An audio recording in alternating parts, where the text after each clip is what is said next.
make us who we are. So I'll dream until I make it real and all the নমস্কার সকলকে art Pathsala by মোনালির সাথে স্বাগত। প্রচণ্ড গরম বাইরে, তো আজকে আমরা সেই জন্য সামার স্পেশাল সিনারি আঁকবো। আজকে এটা সিনারিটা ওয়াটার কালার দিয়ে করবো, ক্যামেলের। তো বন্ধুরা, তোমরা এখানে অন্য কোম্পানির ওয়াটার কালারই ইউজ করতে পারো, বাট আমি সেটা দিয়ে ইউজ করছি যেটা মার্কেটে সবসময় অ্যাভেলেবেল পাওয়া যায়।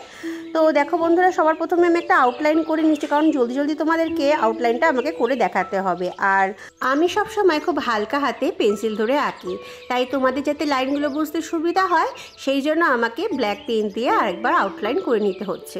এবার যেহেতু আমি ওয়াটার কালার করব, যে কোনো পেন আমি ব্যবহার করতে পারছি না, কারণ অনেক সময় সব পেন ওয়াটারপ্রুফ হয় না। তো সেই জন্য আমি এখানে ডট পেন দিয়ে তোমাদেরকে জাস্ট আউটলাইনটা করে দেখাচ্ছি। তোমরা কিন্তু শুধু যখন পেন্টিং করবে শুধু পেন্সিল স্কেচ করেই তারপরেই কালার করবে। তো দেখো বন্ধুরা, আমি এখানে ক্যারেক্টারটা এঁকে নিচ্ছি। দেখো ক্যারেক্টারটা এখানে কি দেখাচ্ছি বলো তো? দেখাচ্ছি এখানে গরমে বাচ্চাটাকে তার মা স্নান করিয়ে দিচ্ছে বাইরে। যেহেতু এটা ভিলেজ সিনারি, তাই ভিলেজে যেরকম হয় সেটাই, বালতি থেকে জল দিয়ে স্নান করাচ্ছে ছোটো বাচ্চাটাকে। পিছনে তাদের ঘরটা দেখিয়েছি, তো দেখেছো ঘরটা কত সুন্দর করছি। দেখো এরকমভাবে তোমরা ফার্স্টে এঁকে নেবে। সাবজেক্টটা কিন্তু খুবই সুন্দর।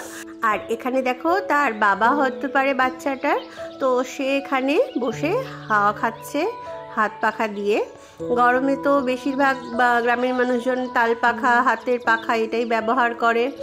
তো এরকম এখানে দেখো একটা পা ছড়িয়ে পা খেলিয়ে বসে আছে, আর একটা পা হাঁটু ভাঁজ করে বসে আছে। আর এখানে একটা টিনের ঘর দেখাচ্ছি, টিনের শেডের, আর একটা বিচুলি দেওয়া, সেটা দূরে ছোট ছোট দুটো ঘর। আর এখানে একটা গাছ দেখাচ্ছি। গরমকালে যেহেতু সব জায়গাতে বেশিরভাগ কাঁঠাল গাছ দেখা যায়, তো আমি এখানে একটা কাঁঠাল গাছ দেখিয়ে। বন্ধুরা, আশা করি তোমরা ড্রয়িংটা বুঝে গেছো। এবারে রং করার পালা। বন্ধুরা, রংটা শুরু করার আগে বলি, আমি এখানে টিউব ব্যবহার করছি, তোমরা চাইলে ওয়াটার কালার কেকও ব্যবহার করতে পারো। আর তোমরা যেভাবে আমি রংটা দেখাচ্ছি, তোমরা যদি সেইভাবেই রংটা তোমরা করো, তাহলে খুব সহজভাবে কিন্তু তোমরা ওয়াটার কালার করতে শিখে যাবে। আমি একসময় ভাবতাম ওয়াটার কালার করা মনে হয় খুব কঠিন, কারণ আমার খুব ভয় লাগতো, কিন্তু এখন আমি ওয়াটার কালার খুব ভালোভাবেই করতে পারি এবং আমি শেখাতেও পারি। তো এখানে তোমরা পোস্টার কালার দিয়েও কিন্তু রংটা করতে পারো। তোমরা যদি মনে করো যে পোস্টার কালার ব্যবহার করবে, তাহলে তোমরা কিন্তু সেটাও করতে পারো। আর দেখো আমি তাহলে পেন্টিংটা করছি।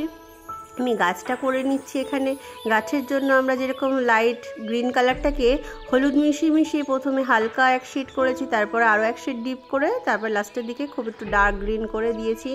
এইভাবে আমরা কচি পাতা আর যেটা পুরনো পাতা, এই জিনিসটা আমরা দেখাতে পারি, তো সেইভাবে আমরা শেড করে নিতে পারবো। তো এইভাবে দেখো দূরের গাছটা হয়ে গেল। এবারে আমরা যে জমি এলাকা যেটা দেখা যাচ্ছে, যেটা মাঠ ফাঁকা জায়গা, তো সেটা আমরা করছি। তো সেখানেও গ্রিন কালারটাকে এরকম হলুদের সাথে মিক্সড করে নিয়ে লাইট অ্যান্ড ডার্ক গ্রিন এরকম দেখিয়েছি। দূরটা হালকা গ্রিন, আবার কিছু জায়গায় ছাওয়া ছাওয়া, তো এরকমভাবে।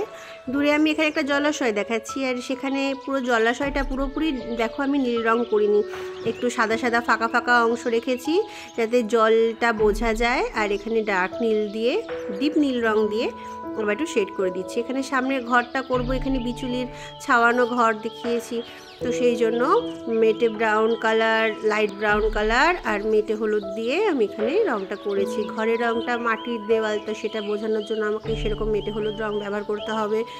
প্রথম শেডটা আমি হালকা দিয়ে তারপরে আবার একটু ডার্ক শেড দিয়ে গায়ে দাগ দাগ করে দেব, কারণ ঘরের দেওয়াল তো মসৃণ হবে না, নিশ্চয়ই শ্যাতলা পড়েছে, নোংরা পড়েছে, তো এরকম দেখাতে হবে।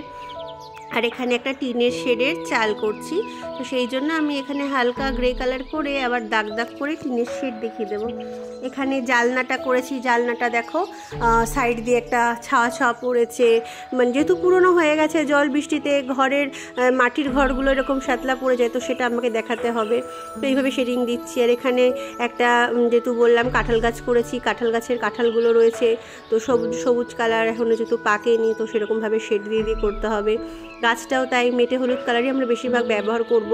তারপরে একটু ব্রাউন কালারটাকে একটু লাইট ব্রাউন এরকমভাবে মিশিয়ে মিশিয়ে কালারটাকে তোমাকে গাছের এই কালারটা আলাদা আনতে হবে। সব রকম কালারই কিন্তু একরকম কালার করা যাবে না, কোনোটার ক্ষেত্রে একটু কালারটাকে একটুখানি পাল্টে ফেলতে হবে। লাইট ব্রাউনের মধ্যে কোনো জায়গায় একটুখানি অরেঞ্জ কালার মিশিয়ে নিয়ে সেই জায়গায় একটু লাইট হালকা করতে পারবে। তারপরে আমি যে ক্যারেক্টারগুলো করছি, প্রত্যেকটা ক্যারেক্টারের গায়ের রং কিন্তু সেম হবে না, কোনো একটুখানি হলেও ডিফারেন্স রাখতে হবে। বাচ্চাটার গায়ের কালার একরকম করেছি, তার মার একরকম করেছি, আর এখানে তার যে হাজব্যান্ড তারকে আলাদা করেছি। তো এইভাবে একে একে করে আমি শাড়ির জামা কাপড়ের প্রত্যেকের গায়ের রংটা করে দিলাম, আর বালতিতে নীল রং জলের রং দিয়ে দিলাম। তো রংটা কমপ্লিটের পর আমি একটা আউটলাইন পেন দিয়ে সুন্দর করে লাইন টেনে দিয়েছি, যাতে প্রপার আউটলাইনগুলো দেখতে সুন্দর লাগে। তো আশা করছি তোমাদের আজকের ড্রয়িংটা খুব ভালো লেগেছে। আমারও ড্রয়িংটা করে খুবই ভালো লাগলো। ওয়াটার কালারটা তোমরা আশা করি খুব ভালোভাবে শিখতে পারলে। আবার দেখা হচ্ছে নতুন একটা ভিডিও। সবাই সুস্থ থেকো, ভালো থেকো, টাটা।